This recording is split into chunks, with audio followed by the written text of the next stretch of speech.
Alright guys, TacticalRab back again today. Hope you're doing well and enjoying your day so far. Drazah was going off on the main stage last night, but not on the main stage of the actual major itself, but on the main stage of Twitter, calling out the flank and going on a bit of a rant actually that we'll dive into in the coming minutes. Also some big rumours though emerging what might happen with the CDL next season in terms of which franchises are going to be around and potentially moving away from the city-based names. Very much enjoyed to hear your thoughts in the comments below. Hit the like button if you enjoy. Subscribe if you're new as always, I'd greatly appreciate it. Might be able to spot me in the background actually here of this one last night. Let's dive into this quickly from Crone. The Washington Demon Cat. You guys might remember this actually, that before Boston came along, the rumour had it was going to be a Washington team that was going to buy that spot and they were going to be called the Demon Cats. This branding is actually, okay, Demon Cats itself was a bit of a funky name, but they actually came up with some really nice stuff here, I thought. Because of course it was DC, right? Washington DC. That's what they were going for. So pretty cool stuff. That's one of the possibilities of what they could have been. But, you know, obviously it would have been a wild timeline if Boston Breach didn't exist. If it was the Washington Demon Cats the entire time instead, you know, would they be able to clutch up a game 5? That's a big question. Nice to see Clayster as well, like regaining a bit after a pretty difficult end to his season, right? Venue, as Litty says, I think they did like a meet and greet and stuff like that. And Clayster, I think, feels confident that he can stick around for next year. We'll see how it goes in due course, though, right? And which organisation he might be on. That's a big question because one of the big rumours of the last couple of days has been discussions around the Call of Duty League moving away from a city-based franchise model. Now, I talked to Anna about this, and just because there's been discussions doesn't mean that this is like anywhere close to happening necessarily, but they talk about it. They talk about a lot of things, and they've talked about this as well. This is a key topic where, you know, I think that Hex doesn't like OpTic being OpTic Texas. He'd prefer it to be OpTic Gaming, right, in an ideal world. Now, but some organisations, the likes of, I think, Toronto, just being there in person and seeing the fans with all the Ultra jerseys, if they would just splice as they, you know, kind of used to be, would it have the same feeling for the local home fans? I'm not so sure that it would, to be honest. So for some franchises, I think the city-based stuff works. I've never been a massive fan of it in esports in general because I don't think it's necessary, but for some teams it works. Toronto, I think it works. Minnesota, I think it works. There's some other organisations where it works. Some, though, I don't think it's necessary, to be honest. So there's now a debate as to whether the city-based stuff should go. Would all the teams agree to it being gone? Or is there potentially even a hybrid situation?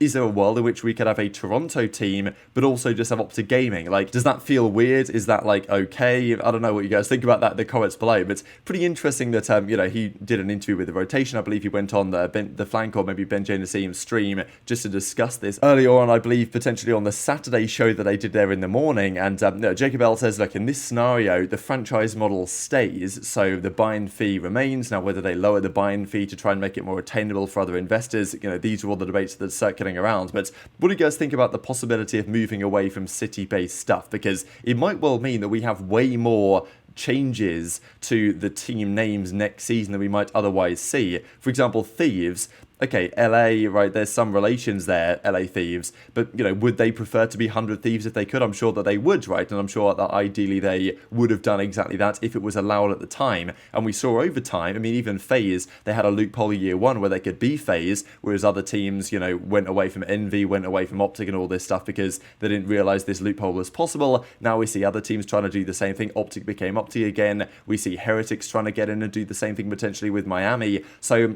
yeah, I think it's a really interesting question over the coming months, really, as to what's going to happen here with these team names, because, you know, rumours are circulating there are going to be significant changes here if they're agreed to, just to make the league make more sense, frankly, for everyone involved. And tweet your thoughts in the comment section below. This I thought was pretty funny, where, you know, Method intended to pie up Scump, but I think it backfired pretty badly and just went all over his top, which was a bit of a disaster, to be honest. But, I mean, like, the look on his face here is absolutely spectacular. But let's dive into this Drazah beef. So, this weekend, as expected, Drazah gets you know, a nice healthy reception from the crowd. He knows that he's one of the villains of the scene, there's absolutely no denying that, and there's some players that are embracing that role right now. We even got this after the victory, Toronto hates Drazah, all this type of stuff, and there was the FU Drazah chant, right, going around the other day, and I mean, look, fundamentally, Drazah's a polarizing personality. Some people like him, some people don't like him, and that's why you get chants like this. And look, if Drazah wasn't the personality that he is, these chants wouldn't be happening, right? There would be no talking point here. So the Flank tweet this out at the time, we talked about it yesterday. I thought,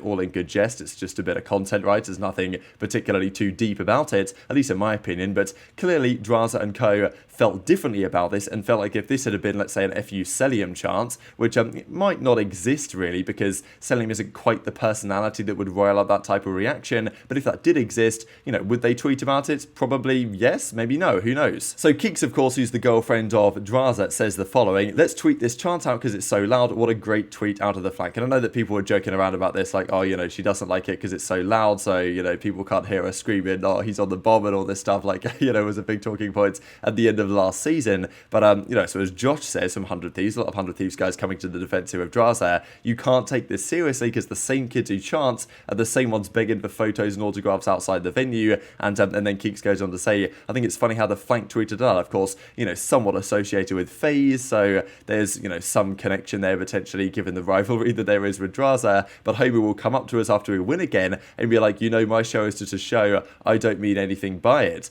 So, whether she's talking about Zuma here or whether she's talking about like Gersh, who actually does the tweets, who really knows? I guess Gersh wouldn't exactly say my show, so maybe that puts it more to some of the guys that are actually on the couch there, but I mean, yeah, interesting stuff, pretty spicy stuff, of course. Now, Josh actually replies with this because someone replied and said, oh, there's no way that anyone from Toronto is going to ask for Drazah's pick, but of course some people do, right? I mean, like, he's obviously a big name player and a big personality in the scene right now, and definitely a polarizing character, so, there were some pictures going down, and obviously Josh records exactly that and put it up on Twitter right here, but Drazah also responds. It wasn't just his girlfriend coming to his defense here, Drazah comes back as well, because Parasite says to Keeks, like, question mark, what are you playing at? What do you even mean by this? Drazah's like, don't question mark anything, don't act like that is a good tweet. So this is the funny thing about this to me, is that Drazah puts on like this like villain character, right, which is fine, and I think it's perfectly justifiable, and it makes the scene more entertaining. But if you're going to play up to the villain role, you've got to not be perceived as particularly soft, right? I think that's what kind of people are getting at here, is that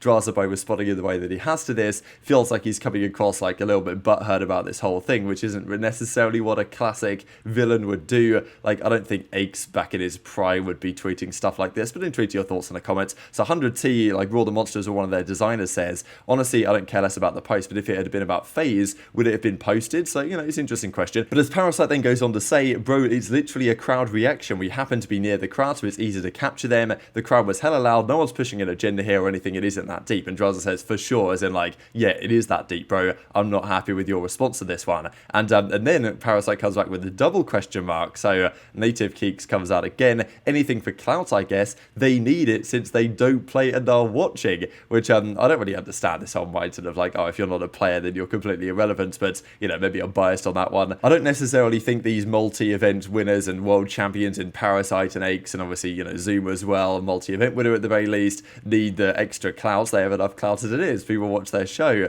So, I don't know. I just thought it was kind of funny stuff, really. And Drazah, obviously, I don't really know who instigated this, right? Was it Keeks who came up first and now Drazah's coming to back her up? Or is it like Drazah was not happy about this and therefore Keeks came to his defense and therefore Drazah's now heading the timeline as well? This is for straight clout and that's fine, but don't act like you aren't just deriding, basically. And he doubles down on this, actually. So the flank then tweet this out kind of as this was all going down. Greatest player of all time. He has more rings than Zoom, which is technically true. And the intention of this was to take the mick out of Zoom, right? Just to get him annoyed on stream. And that's just how things go. Now, the way Drazah saw this was that they were taking the mick out of him because after the reaction and all this type of stuff to the FU Drazah chance, I guess he thought they were just tweeting this to try and, almost pretend to make amends, but really just still take the mick a little bit, right? And, so anyway, Drazah says, this is the most derunning stuff I've ever seen in my life. And Ben's like, look, we just have fun with the account and spread memes. It's not that serious. Bro, I don't, I don't care, right? So, as Ben says, look, we literally tweeted this to make Tommy lose full. And he's getting ratioed all over the place at the moment. So I kind of subscribe to the idea here that if Drazah wants to be the villain, he has to play up to it a little bit more. I mean, this tweet was a great one by Drazah. See y'all at Chaps, and he drops this one to obviously clapping back at the crowd. And this is going to go pretty hard if they win or if they get round ones. If they get, double first rounded, would be pretty entertaining regardless of what happens. But this is the type of good villain persona and character that I think I would like to see, rather than some of the other stuff that we just saw, which just seems pretty petty. This is what Drazah's all about, tweets like this. So yeah, looking forward to how things go going forwards. Aches was firing back with some FU Drazah chance of his own on stream as well, which is, pretty entertaining, which you can totally understand understand, given the state of things. And yeah, absolutely, the city of Toronto, not the biggest fans of Drazah, and come the World Championship, Toronto play Thieves round 1. So Drazah's the type of character, he doesn't forgive, he doesn't forget, or whatever, right, to say with the Crimsix thing back in the day. He will remember this moment, and he will be coming for blood next time around. So sets up some really interesting storylines. Very much enjoyed to hear your thoughts on all this stuff in the comment section below. Hit the like button if you enjoyed. Subscribe if you're new. Take care, and I'll see you next time. Yes. That is the MVP. Correct. First off, congrats on the MVP. Thank you. Thank you. I mean, wow. Listen, you've been the best player in the world, playing absolutely out of your mind with this squad. How you doing it, bro? I don't know how I do it. I just do it. I'm just doing it. He's great. I love his interviews. I feel like I've been grinding a lot. I've been on my shit. So Yeah, absolutely. I don't know. The gameplay just told for himself, I guess. Well, anything you want to say to the fans here before we send it off? I appreciate all of you guys. And you guys are like amazing. Congrats, guys. MVP Hydra. Holy shit, man. New York, get it done. And ladies and gentlemen, Congratulations. New York. They bring home the title. New York. That's insane, dude. What a tournament. What a final. Wow. I can't believe it.